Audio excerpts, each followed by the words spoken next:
Hello बच्चों, we have a question. The question states that a series LCR circuit containing a resistance of 120 ohm has an angular resonance frequency 4 into 10 power 5 radian per second.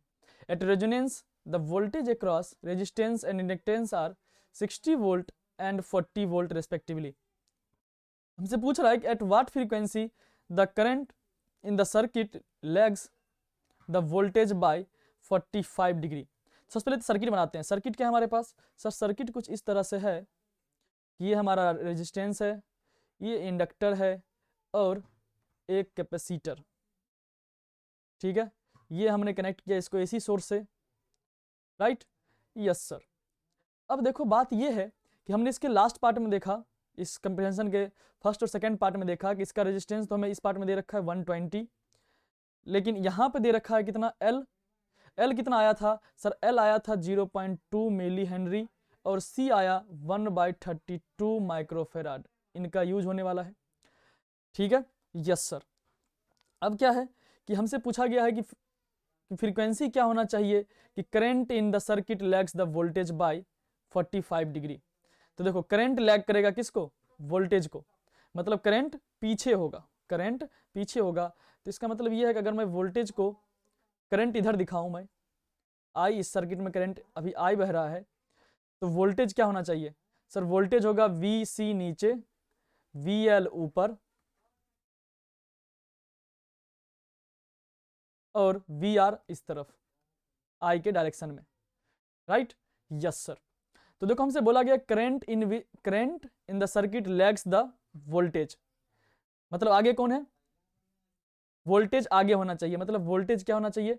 इस तरह से होना चाहिए, V net at 45 degree ऊपर होना चाहिए current से, right? Yes sir. इसका मतलब ये है कि ये जो होना चाहिए हमारा फाई जो होना चाहिए 1045 डिग्री शुड भी इक्वल टू क्या होगा सर? ये होना चाहिए, ये होगा एक्सएल माइनस एक्सी और ये है आर।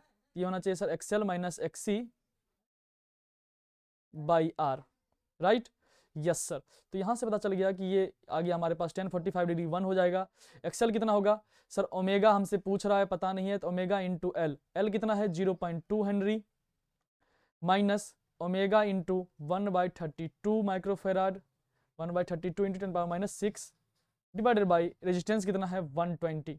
रेजिस्टेंस कितना है? 120, राइट? Yes sir. सो यहां से हमें ये पता चल गया कि sir 120 will be equal to, हमने यहाँ गलत लिखा ना? यस सर, डेफिनेटली गलत लिखा आपने कि 1/ओमेगा सी होता है। क्या होता है? 1/ओमेगा सी। ठीक है ना, माइनस यहाँ होगा। तो ये आ गया कितना सर? यहाँ से हो जाएगा ओमेगा इंटू 0.2 माइनस 1/ओमेगा। 32 पर चला जाएगा क्या? यस सर, 32 पर चला जाएगा तो यहाँ बचेगा 10 की पावर माइनस 6। अब इसको एडजस्ट करेंगे तो ये क्वाड्रेटिक इक्वेशन बनेगा।